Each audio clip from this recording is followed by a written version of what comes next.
Jangan dihalangin, Pak.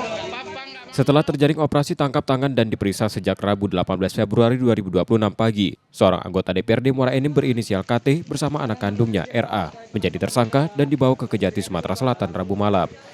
Keduanya diduga menerima suap fee proyek pembangunan jaringan irigasi di Tanjung Agung, Muara Enim sebesar 1,6 miliar rupiah dari total nilai proyek 7 miliar rupiah.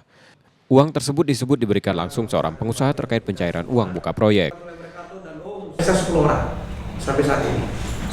Dan kedepannya ini akan terus kita dalami. Dan saat ini baru kita dalami di pasal 12E, kemungkinan di pasal 11 dan pasal 5. Artinya pemberi pun juga berpotensi untuk menjadi tersangka dalam perkara ini. Kemudian tidak untuk kemungkinan juga kami akan melakukan serangkaian pemeriksaan untuk pasal 2 dan pasal 3. Artinya apa? Tidak hanya terfokus pada 2 orang dan pemberi juga akan terfokus kepada pemilik proyek, termasuk orang-orang di pemerintah daerah. Penyidik menduga sebagian uang suap digunakan untuk membeli mobil mewah yang kini telah disita sebagai barang bukti. Yudi Kiswanto, Kompas TV, Palembang, Sumatera Selatan.